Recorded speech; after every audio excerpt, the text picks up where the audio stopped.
नैमिषारण्य तीर्थ में 88,000 महात्मा एकत्रित हुए और एकत्रित होकर के सभी ने भगवान के विषय में जानने की इच्छा प्रकट की। सूत जी महाराज जो कि कथाओं को जानने वाले हैं, उनसे सौनक जी ने प्रश्न किया। सौनक जी ने पूछा, प्रभु व्रतेन तपसा किं वा प्राप्यते वांछितं फलम् तत्सर्वं श्रोतुमिच्छामः कथयस्व महामुने। हे भगवान, ऐसा कौन सा व्रत किया जाए या ऐसा कौन सा उपाय किया जाए जिससे कि कलयुग के जो मनुष्य हैं उनकी अभिलाषाएं पूर्ण हो जाएं। तब श्री सूत जी ने कहा, हे ऋषियों, ध्यान से सुनो, तुमने उत्तम बात पूछी है। जिसके करने से प्राणी मोह से मुक्त हो जाता है और जिसके करने से जीवन के सभी दुख शांत हो जाते हैं, ऐसे उपाय को मैं आपको बताता हूँ। एक बार की बात है, एकदा नारदो योगी परानुग्रह कांक्षया पर्यटन विविधान लोकान मृत्युलोकमुपागत। एक बार की बात है, नारद जी महाराज अनेक तीर्थों में भ्रमण करते हुए मृत्युलोक में आए। लोकों में भ्रमण करते हुए अनेक लोगों का भ्रमण किया, फिर मृत्युलोक में आए। यहाँ पर आकर के उन्होंने अनेक प्रकार के मनुष्यों को दुख में दुखी देखा और जब दुख में दुखी देखा, उनके कष्ट के निवारण का उपाय जानने के लिए वो फिर भगवान नारायण के धाम को गए। तत्र नारायणं देवं शुक्लवर्णं चतुर्भुजं।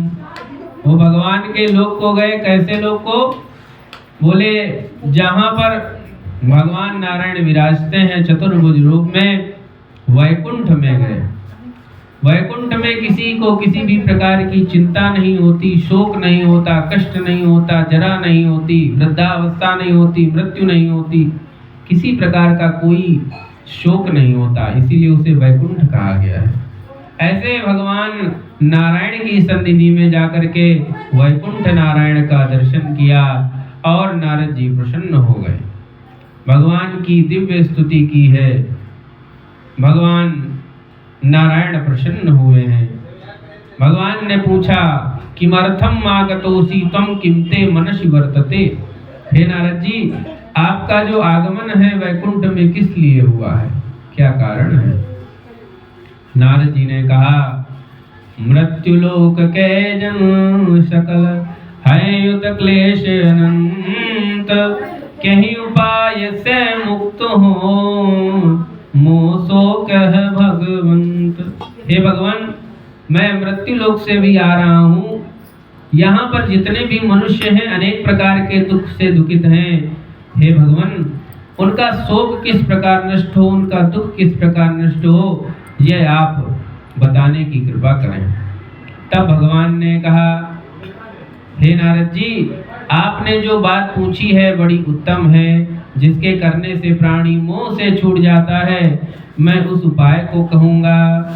हे नारद जी, भगवान सत्यनारायण का एक महान पुण्यप्रद व्रत है जो स्वर्ग और मृत्युलोक में दुर्लभ है। दुर्लभ इसलिए है क्योंकि अनेक जीव हैं, अनेक लोग हैं, पर कर कोई इसे बिरला ही पाता है। सभी लोग भगवान की इस कथा के अधिकारी नहीं बन पाते। भगवान कहते हैं, नारद जी, जो भी इस व्रत को कर लेगा निश्चित ही उसके सारे दुख दोष नष्ट हो जाएंगे। नारद जी ने पूछा, भगवान, इस कथा को करने का फल क्या है? किम फलम किम विधानम च कृतम केनेव तद्व्रतम। इसको करने का फल क्या है, विधान क्या है, सब आप विस्तार पूर्वक मुझे बताएं। भगवान तब बोले, हे नारद जी, ध्यान से सुनिए।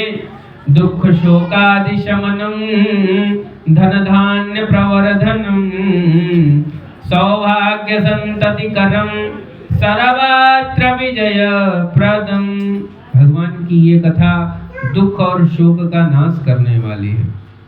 धन धान्य को बढ़ाने वाली है, सौभाग्य और संतान को देने वाली है, सर्वत्र विजय देने वाली है। ऐसा महात्म्य सुना है। नारद जी प्रसन्न हुए और नारद जी ने कहा, हे भगवान, आप कृपा करके इस कथा के बारे में विस्तार से हमें बताएं। तब भगवान ने कहा, नारद जी, ये तो इस कथा का फल है, इसके बाद इसके करने से प्राप्त क्या होगा वो मैंने आपको बताया कि दुख शोक का नाश होगा, धन धान्य बढ़ेगा, सौभाग्य संतान की प्राप्ति होगी, विजय मिलेगी। कैसे करना है इसे अब श्रवण करें। भगवान ने कहा, जिस भी दिन आपकी श्रद्धा और भक्ति जागृत हो, सायंकालीन बेला में बंधु वर्गों के साथ में भगवान के पूजन की सामग्री को एकत्रित करना चाहिए। रंभा फलम घृतम क्षीरम गोधूम चूर्णकम, केले के पत्ते का भगवान का मंडप बनाएं और केले के फल का ही भगवान को भोग लगाएं। गाय के दूध से बने हुए पंचामृत से भगवान को स्नान कराएं। विविध प्रकार से धूप दीप नैवेद्य आदि से भगवान का पूजन करें और उसके बाद बंधु वर्गों के साथ भगवान की इस दिव्य कथा को श्रवण करें। भगवान की कथा को श्रवण करने के उपरांत भगवान के प्रसाद को सभी लोगों को यथा शक्ति वितरित करना चाहिए। कथा के अंत में भगवान नाम का संकीर्तन करते हुए लोग अपने घर को जाएं। इस तरीके से नारद जी जो भी इस व्रत को करेगा, निश्चित ही उसकी सभी मनोकामनाएं पूर्ण होंगी। बोलिए लक्ष्मी नारायण भगवान की जय।